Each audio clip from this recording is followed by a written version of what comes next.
Good morning, students. Welcome once again to the online classes presented to you by Sri Vidya Mandir Matriculation Higher Secondary School, Uttangarai, Krishnagiri district. Dear students, I wish to bring to your kind notice that this online classes has been initiated by our correspondent in order to negate the time constraint that has been brought forth by the ongoing invasion of coronavirus. So, I advise you students to make use of this precious time and follow the classes regularly with dedication so that you can perform well in your future exams. Today, this video deals with the present syllabus for the 12th standard, Unit 1 English, the poem Castle, written by the great poet Edwin Moir. Edwin Moir was a renowned Scottish poet, a critic, a novelist, and a translator. He was renowned for his vivid poetry, and he graced this world between 1887 and 1959.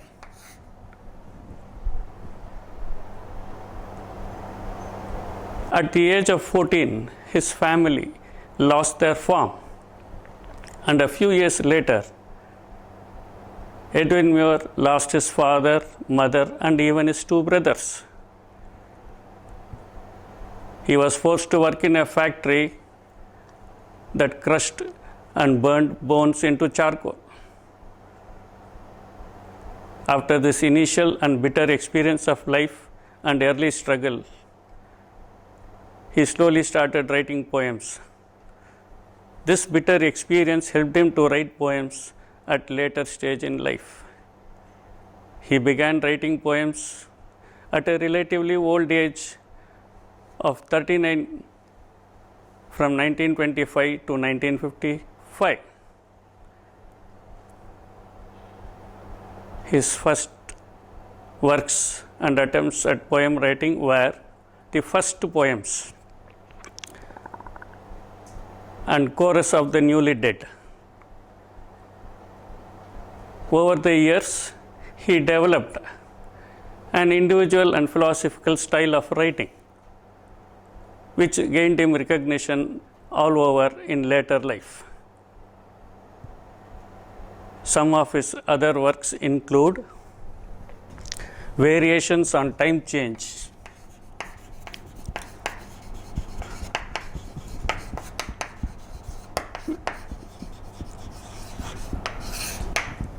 The Narrow Place, The Labyrinth, The Voyage and Other Poems, and One Foot in Eden.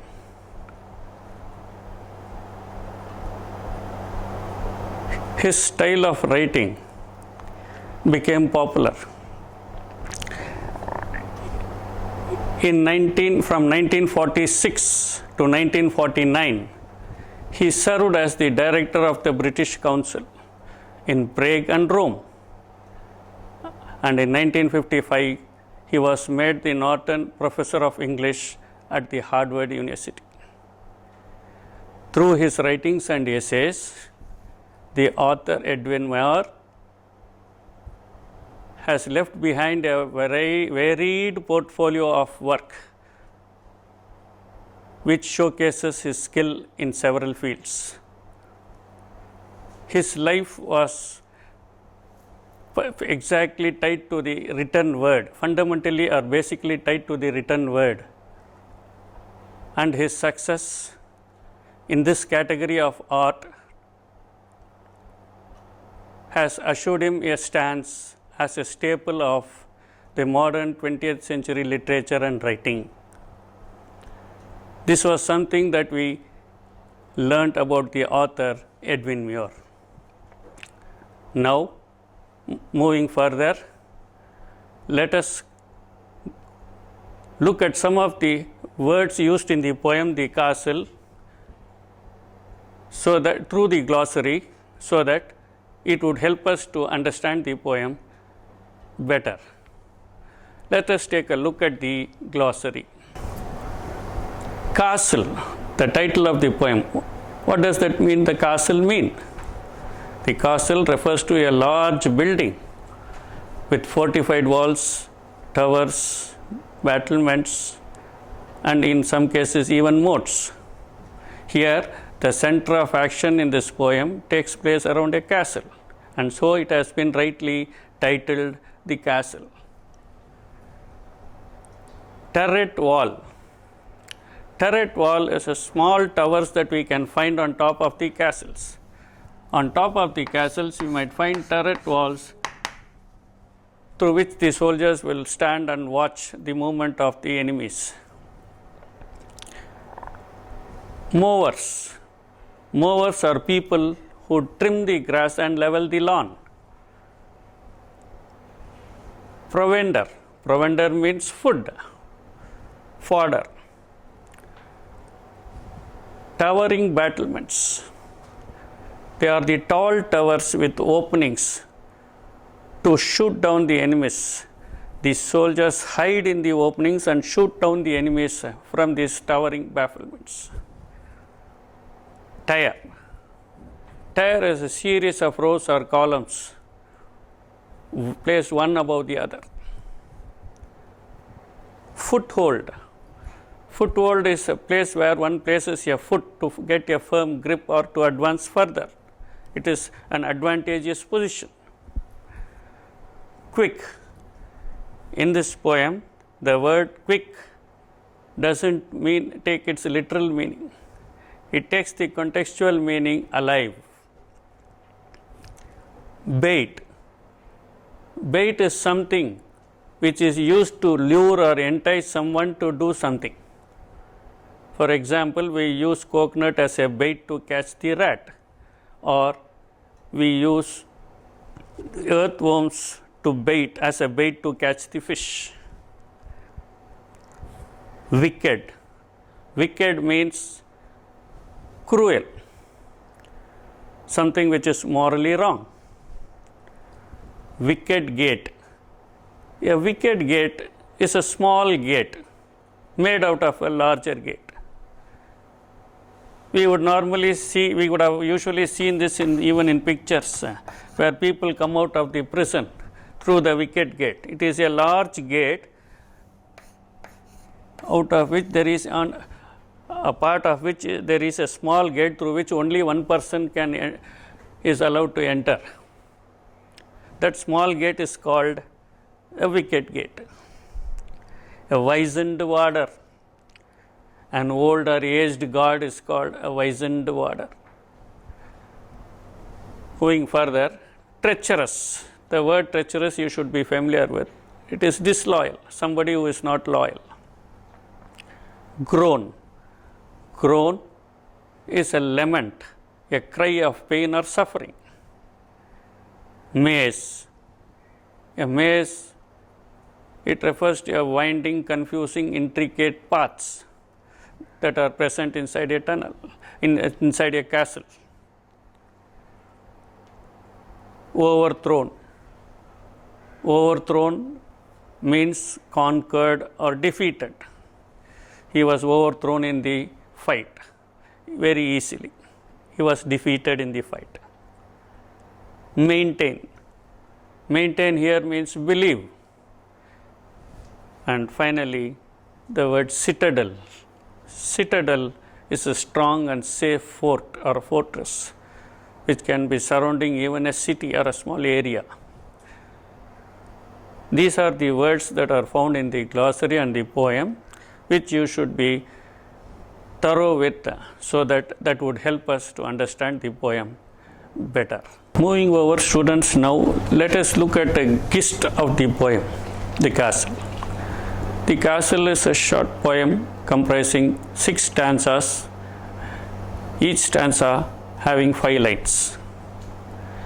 It follows the A-B-A-A-B rhyme scheme. It is in the form of a monologue, a narrative by a loyal soldier who was inside the castle before its capture. In fact, he was the first-hand witness to the castle's downfall. In his narration, the soldier is very confident at the beginning of the safety about the castle. The opening stanzas reveal the confidence displayed by the soldiers inside the castle regarding the safety of the castle, but unexpectedly at the end, it ends with the downfall of the castle. In spite of having adequate food, weapons, friendly allies, supportive nations to assist them, their preventive barriers, the high walls, strong gates, in spite of all this, the castle was defeated, not by a war face to face, but by the betrayal of one of their own companions, an old guard who was at the small gate, who accepted gold as bribe and betrayed his own men and allowed the enemies inside to invade the castle. The soldiers focused on the physical strengths of the castle, but they failed to notice the treachery that lay amongst themselves. So, from this poem, we come to know that if one, however strong he might be in his status, he should be careful enough to see not only at the outward threats to his status, but also to the inward. He has to explore the inward threats that might be there within him. Only then he can remain safe and maintain his status in life. This is the theme that we learn from this poem. Now let us have a reading of the poem. Let us go through the lines of the poem and then we shall see the explanation stanza by stanza. The first stanza begins with the lines, "All through the summer at ease we lay, and daily from the turret wall we watched the mowers in the hay, and the enemy half a mile away, there seemed no threat to us at all." Here, through these lines, the confidence of the soldiers are displayed. They are so confident that the enemy is about half a mile away from them, that they stand from their turret walls watching the mowers and the enemy. They feel relaxed, and in a relaxed phase of action, they think there is no immediate threat through their castle. They think that any threat that they could befall their castle is too far away to cause any spark of concern. So, they think that there is no need to worry, and they relax themselves all through the summer. This is the meaning of the first stanza. In the second stanza, the confidence gets heightened further. The soldiers think that they had nothing to fear about the safety of the castle. Let us go through the lines before we get to the explanation of the stanza. "For what we thought had we to fear?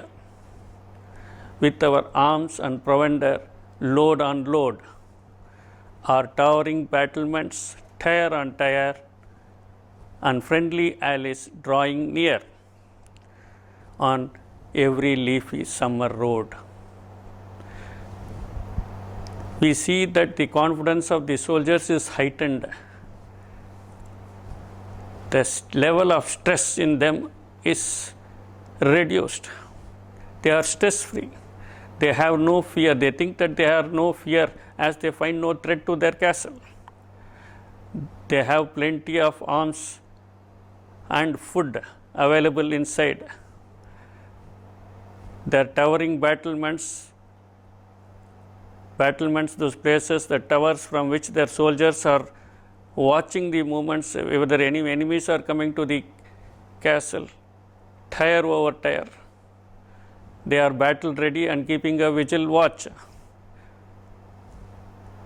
Their fear gets further diminished when they come to note that their friendly allies, their supporting nations or armed forces are drawing near them to assist them in time of crisis. And so, they seem that every threat around them, they feel that every threat around them is insignificant. And so, they begin to bask under the pleasantries of the spring and nature. This is the meaning of the second stanza. Let us move further to the third stanza. Our gates were strong, our walls were thick, so smooth and high, no man could win a foothold there. No clever trick could take us dead or quick. Only a bird could have gotten.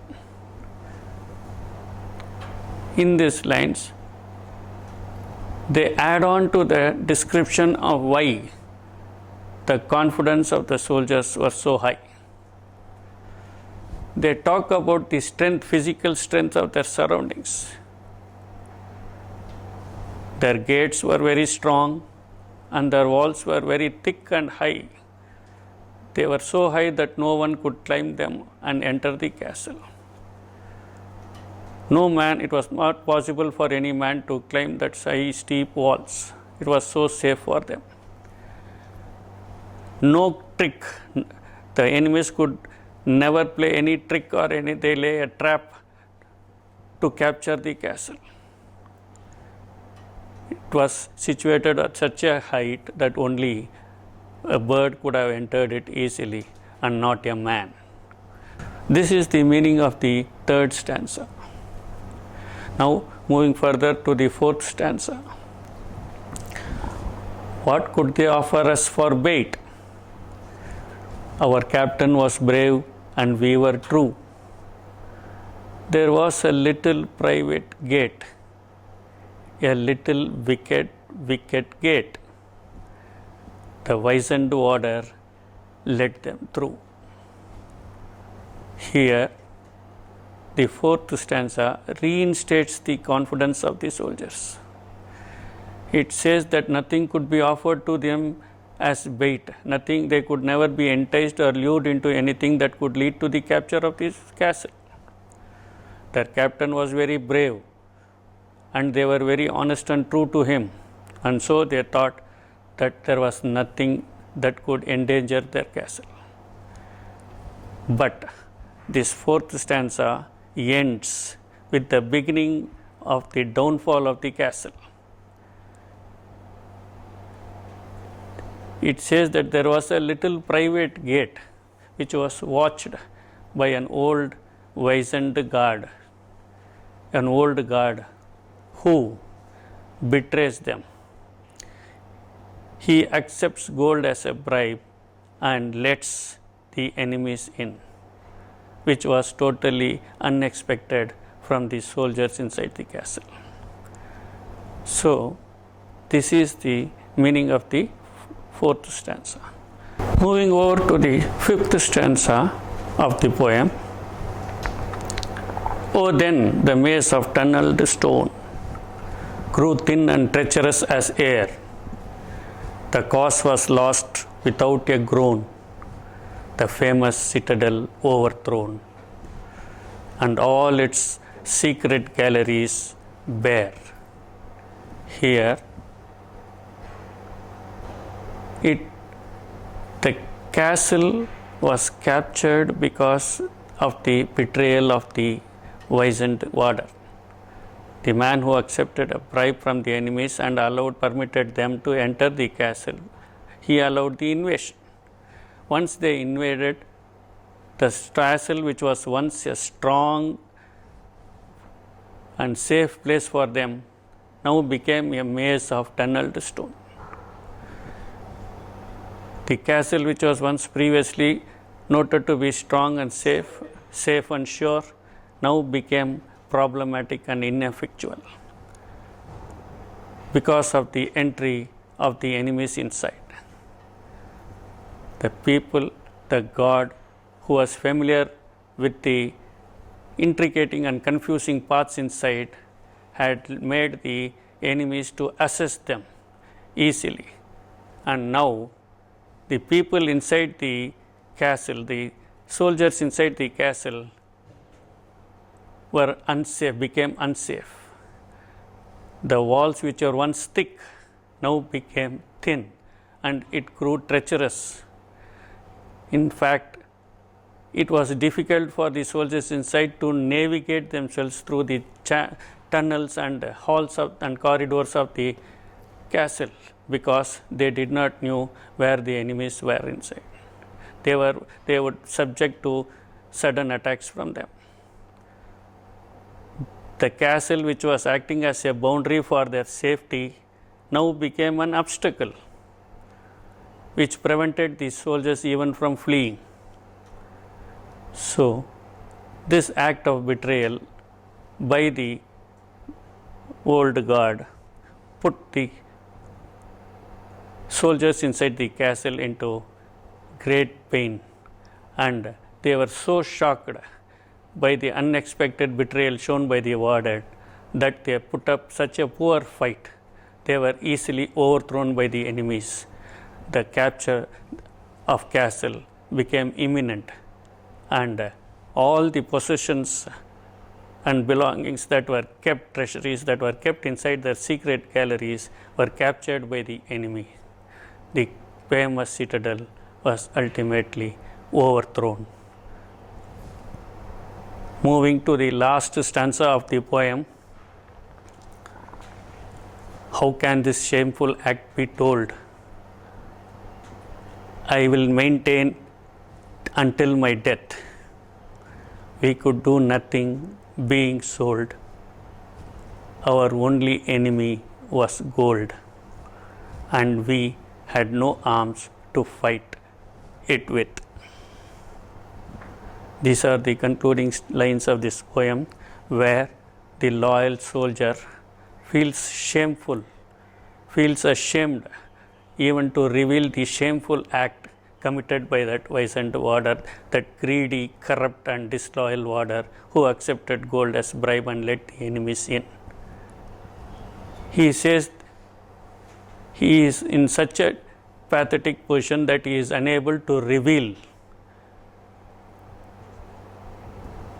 that one of his companions had betrayed them. So he promises that he will maintain, that he will keep it as a secret until he dies. He will never reveal it to anyone. He says that he will never reveal the truth regarding the downfall of the castle. He further says that they could do nothing, as they had already been sold, and the cause for their defeat was not acceptable to them, because they had not lost in a war face to face. They had been done in by a treacherous act, and this was unacceptable to them. They felt helpless, and they could not reveal it to others. So it was considered a very shameful act. Their enemy was gold, and the soldier, the loyal soldier, regrets that he had no arms to fight the enemy called gold. Thus, from this poem, we can see that these soldiers inside spent so much of time and energy only to look at the preventive barriers that remained outside. They failed to observe or notice the weakness or infirmities that lay within themselves. They failed to observe the treachery that was there within amongst themselves. From this, we can learn that in life one should be careful enough to see that not only at the outward threats that curbs their progress, but also they should explore the inward threats that remains within themselves. Betrayal was common. It is silent and subtle. Our army can be strong only when our soldiers are honest, only when they are not bribed, only when they don't accept our bribe, the army will be strong. This is the moral that we learn from this sweet poem by Edwin Muir. Now let us look at some of the figures of speech employed in this poem. Now let us take, for example, the first stanza. Here in this first stanza, the first line of the poem ends with the word lay. The second line with the word wall, hay, away, and all. Now, the rhyme scheme that is employed in this poem follows the A-B pattern. The rhyming words that are used here are lay, hay, away, wall, all. Similarly, in the other stanzas also, the same effect has been created and the same pattern has been followed. You can do it for yourselves and find out. And the other figures of speech used here, I will run through the figures of speech used in this poem. If you see clearly, a rhetorical question has been raised in three places. A rhetorical question is a question that has been raised not for an answer but for an effect. For what we thought had we to fear? What could they offer us for bait? How can this shameful act be told? These are all questions that has been created not in expectation of an answer but for creating an effect. This type of a question is called a rhetorical question. Then in the line we have, oh then the maze of tunneled stone, our only enemy was gold. In these lines the figure of speech employed is metaphor. In this line particularly, our only enemy was gold. If the whole line is given, then you can write metaphor. If only gold is underlined and asked, then I should say it is an allegory. An allegory is a representative of an idea in a poem or story, an idea that is hidden, where the meaning is hidden. Such a type is called an allegory. If gold is underlined and particularly asked, I can write allegory. If this whole line is asked, it is a metaphor. Then there is this line, grew thin and treacherous as air. As air. Simile is the part of speech, figure of speech used here. Our gates were strong, our walls were thick. Here the word R is repeated. This is anaphora. And in the line, a little wicked gate. Wicked gate. The gate was not wicked. Only the watchman who was at the gate was wicked. So it can be a transferred epithet. The figure of speech can be a transferred epithet. Or we can use alliteration, wicked. Where words with consonant sounds are repeated frequently in a line, it is alliteration.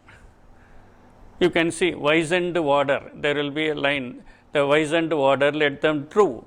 Wizened warder. This is another example for alliteration, and you can find out throughout the poem where there are alliterations and check for yourselves. So these are some of the figures of speech that has been employed in this poem. And regarding to ERCs, explanation with reference to context, I should write first the reference. For reference, I should say from which poem, by which poet it has been written. I should say this passage has been taken from the poem Our Castle, written by Edwin Moir. Context, I should come out with the lines that has been uttered, which explains where it has been explained in the poem. This should be written for context. Let me, for example, take these first two lines. If this is given for a ERC, I will say these lines are taken from the poem The Castle, or The Castle by Edwin Moir, written by Edwin Moir. Then for reference, I will say the poet says these lines when he tells about the relaxed manner in which the soldiers inside the castle were laying around. That is the place where he says this. And for explanation, I will give an explanation for these lines. This is how explanation with reference to context should be written. Students, once again, I advise you to make use of this precious time that is at your own hands and follow the lessons regularly in order to negate the time constraint put forth by the invasion of this corona. Thank you.